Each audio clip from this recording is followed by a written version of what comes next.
ആറ്റിങ്ങലിൽ മാറി മറിഞ്ഞു. നേരത്തെ വി ജോയി ആയിരുന്നു മുന്നിൽ, ഇപ്പോൾ അത് അടൂർ പ്രകാശിലേക്ക് മാറിയിരിക്കുന്നു. ആറ്റിങ്ങലിൽ UDF ആണ് ഇപ്പോൾ ലീഡ് ചെയ്യുന്നത്.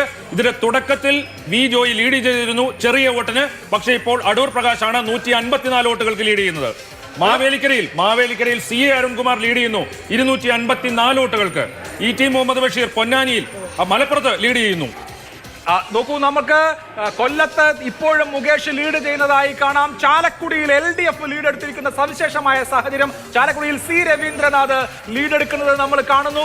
അങ്ങനെ 13-7 എന്നുള്ള നിലയിൽ കേരളത്തിൽ പ്രവചിച്ചതുപോലെ ഏകപക്ഷീയമാകില്ലേ മത്സരം. കണ്ണൂരും കാസർഗോഡും ഇപ്പോൾ LDF സ്ഥാനാർത്ഥികൾ ലീഡ് ചെയ്യുന്നു. രാജ്മോഹൻ ഉണ്ണിത്താനെ മറികടന്ന് ഇതാ MV ബാലകൃഷ്ണൻ മാസ്റ്റർ കാസർഗോഡ് 87 വോട്ടുകൾക്ക് ലീഡ് ചെയ്യുന്നു. കാസർഗോഡ് കണ്ണൂർ മണ്ഡലങ്ങളിൽ LDF സ്ഥാനാർത്ഥികൾ ലീഡ് ചെയ്യുന്നു. MV ജയരാജനും MV ബാലകൃഷ്ണൻ മാസ്റ്ററും അത്യുത്തര കേരളത്തിൽ LDF-ന് വേണ്ടി ലീഡ് ചെയ്യുമ്പോൾ കൊല്ലത്ത് M മുകേഷ് ലീഡ് ചെയ്യുന്നു. മാവേലിക്കരയിൽ സ്റ്റിൽ CA അരുൺകുമാർ. അതേസമയം തിരുവനന്തപുരത്ത് ശശി തരൂരും തൃശൂരിൽ VS സുനിൽകുമാറും തപാൽ വോട്ടുകളിൽ ആദ്യം മുതലേ തുടരുന്ന ആ ലീഡ് നിലനിർത്തുന്ന കാഴ്ചയാണ്. തിരുവനന്തപുരത്ത് ഡോക്ടർ ശശി തരൂർ ലീഡ് തുടരുന്നു. ഇപ്പോ മുകേഷ് മുന്നിലാണ്. കൊല്ലത്ത് 42 തപാൽ വോട്ടുകൾക്ക് മുന്നിൽ. ടോട്ടൽ ടാലി NDA 100, ഇന്ത്യ 35 എന്നുള്ള നിലയിൽ സ്ക്രീനിൽ മാറ്റുക. ടോട്ടൽ ടാലിയിൽ NDA 100 തൊട്ടിരിക്കുന്നു. ഇത് ആദ്യത്തെ ഫലസൂചനയാണ്. ഇത് പോസ്റ്റൽ ബാലറ്റുകളിൽ നിന്നുള്ള കൗണ്ട് മാത്രമാണ്. NDA സെഞ്ചുറിയിലേക്ക് 135 എന്നുള്ള നിലയിൽ NDA ഇതാ 100 കടന്നിരിക്കുന്നു.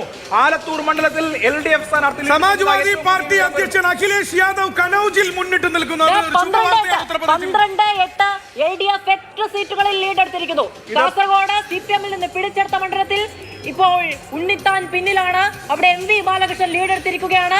12-8 എന്ന നിലയ്ക്കാണ് പോരാട്ടം മുന്നോട്ട്. ആലത്തൂരിൽ 12 വോട്ടുകൾക്ക് K രാധാകൃഷ്ണൻ രമ്യ ഹരിദാസിനേക്കാൾ മുൻപിലാണ്. ആലത്തൂർ മണ്ഡലത്തിൽ 12 വോട്ടുകൾക്ക് K രാധാകൃഷ്ണൻ ലീഡ് ചെയ്യുന്നു എന്ന വാർത്ത.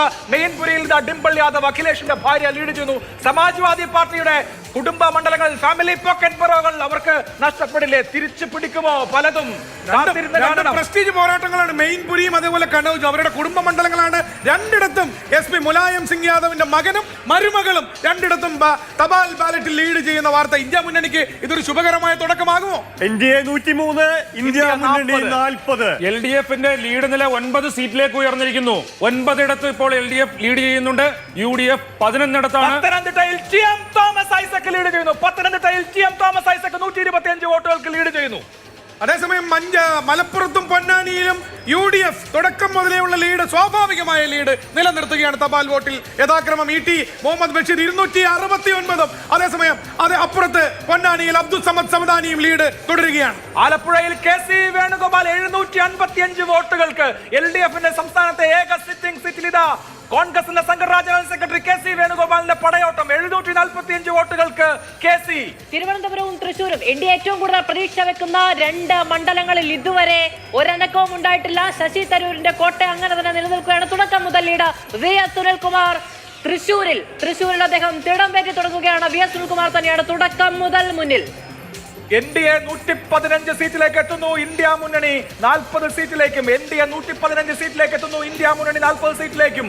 അതായത് ദേശീയ തലത്തിൽ പ്രവചിച്ചതുപോലെ തന്നെ NDAക്ക് വലിയ മേൽക്കൈ ആദ്യത്തെ പോസ്റ്റൽ വോട്ടുകളിൽ എന്ന് കാണാവുന്നതാണ്.